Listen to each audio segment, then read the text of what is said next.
Ecclésiaste 5, 7 à 11 nous dit, si tu vois dans une province les pauvres opprimés et la violation du droit et de la justice, ne t'en étonne point, car un homme élevé est placé sous la surveillance d'un autre homme, d'un autre plus élevé, et au-dessus d'eux, il en est de plus élevé encore. Alors, un avantage pour les pays à tous égards, c'est un roi honoré du pays. Celui qui aime l'argent n'est pas rassasié par l'argent. Celui qui aime l'argent n'est pas rassasié par l'argent, et celui qui aime les richesses n'en profite pas. C'est encore là une vanité. Mais celui qui aime l'argent n'en profite pas. Donc si tu aimes l'argent, tu ne vas pas en profiter. Voilà. Et surtout que tu aimes l'argent par-dessus tout. Or, celui qui aime d'abord Jésus-Christ, alors après tout, les choses qui vont venir après, ça ne sera que normal. Cherchez d'abord le royaume des cieux et sa justice, et les choses qui restent ici-bas sur terre seront normales. Même si tu t'habilles bien, c'est normal. Bien, mais tu sais à Dieu, il faut bien t'habiller. Oui, ce n'est pas un péché. Le péché, c'est quoi? Oui, le péché, c'est quoi? C'est la désobéissance à la loi de Dieu, à une instruction divine.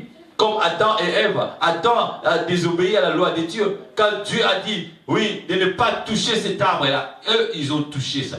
C'est ça le péché.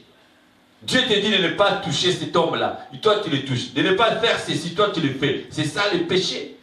Nous, on voit aujourd'hui que les choses qui ne glorifient pas la gloire de Dieu, par exemple, on va... Oui, je ne dis pas que je l'encourage. Je n'encourage pas les péchés. On ne caresse pas les péchés. Moi, je parle que l'argent répond à tout avec Jésus-Christ. Alléluia.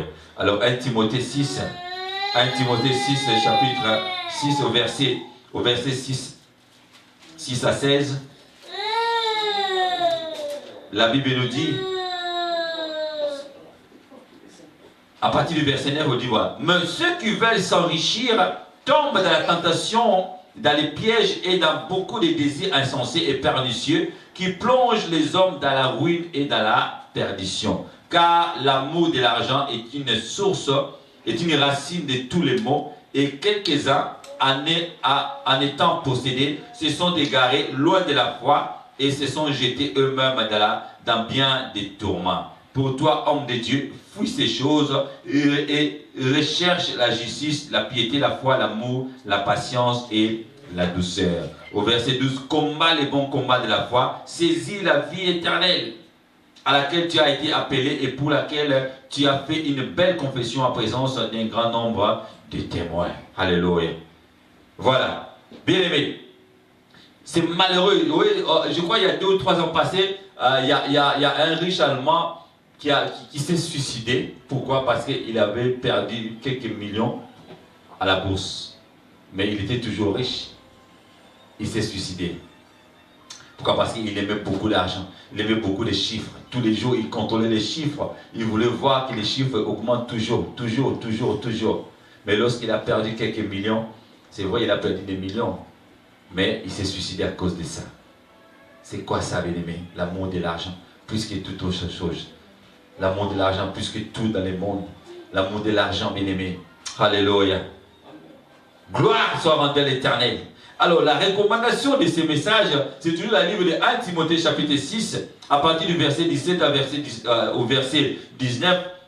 La Bible me dit, il recommande aux riches du présent siècle de ne pas être orgueilleux et de ne pas mettre leur espérance dans des richesses incertaines, mais de la mettre en Dieu qui nous donne avec abondance toutes choses pour que nous en jouissions. Recommande-leur de faire du bien, d'être riche en bonnes œuvres, d'avoir de la libéralité, de la générosité et de s'amasser ainsi pour l'avenir un trésor placé sur un fondement solide afin de saisir la vie véritable. Bien-aimé, si tu veux saisir la vie véritable, c'est ça, bien-aimé, alléluia. Donc, la recommandation que le Seigneur a donnée pour toi aujourd'hui, toi riche, vous les riches, nous qui sommes les riches, bien-aimés, n'est-ce pas, des riches d'aujourd'hui, de ne pas être orgueillés et de ne pas mettre l'espérance dans des richesses incertaines, éphémères, mais de la mettre en Dieu qui nous donne avec abondance de toutes choses pour que nous en jouissions. Alléluia. C'est l'enrichissement de l'Éternel qui donne, n'est-ce pas, la joie de vivre. Alors, il nous a dit encore de recommander de faire quoi? Des richesses, de faire des œuvres, n'est-ce pas, d'avoir de la libéralité, de la générosité, de l'altruisme, bien-aimé, d'aider les pauvres, de faire des grandes choses, comme j'ai dit auparavant. Alléluia. D'investir pour des générations, oui, d'investir pour les gens qui sont pauvres, de faire des choses qui vont aider les gens, n'est-ce pas, beaucoup de gens à vivre bien, à changer de vie. C'est ça le bonheur, bien-aimé. Oui, tu es riche aujourd'hui, mais tu veux voir des millions. Oui, tu veux voir beaucoup d'argent, tu veux voir beaucoup de chiffres sur ton compte à banque. Oui, c'est bien, bien-aimé, ce n'est pas mauvais. Mais d'abord, si tu crois en Dieu, si tu crois en Jésus-Christ, et que ton cœur, bien-aimé, sera affermi par la parole de Dieu, alléluia. Tu seras dans la paix, dans la joie de vivre. Quand tu vas voir que quelqu'un que tu ne connais pas, quelqu'un dans un bout de monde quelque part, oui, il était pauvre aujourd'hui et du jour au lendemain, il se retrouve, oui, dans le bonheur, dans la joie. Il a un salaire. Pourquoi? Parce que tu as créé une entreprise quelque part. Un enfant qui allait peut-être mourir, oui, parce qu'il boit de l'eau sale. Et toi, tu es parti dans un village pour investir. Tu as donné de l'eau potable, bien-aimé. C'est ça la joie. Tout le monde va mourir un jour, oui. Si le Seigneur Jésus ne revient pas, tu vas mourir. Mais ça, quand le Seigneur Jésus va revenir, l'église va être enlevée. Et après quoi, il y aura la tribulation. Bien-aimé, on ne voit pas. On n'attend pas. Mais ce sont des choses réelles. Parce que nous sommes des gens de foi. J'ai la foi que la tribulation, c'est réel. Il y aura les tourments, bien-aimés. Il y aura les tourments. Les gens vont souffrir. Mais là, l'église ne sera pas là.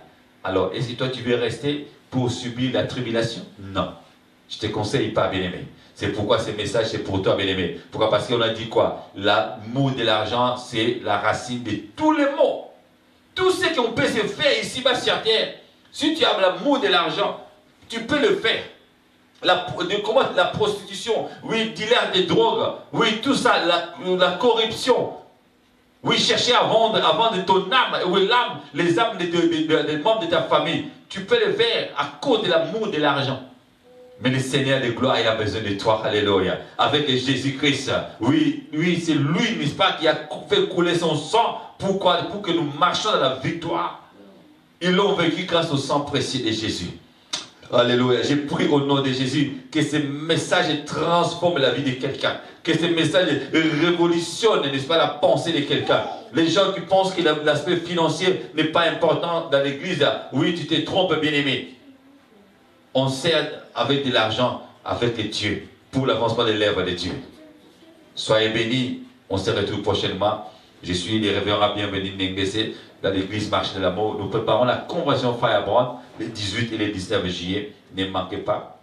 Les 18h à 21h sur Gateway Business Center à Layton, à 210 Church Road. Que Dieu vous bénisse.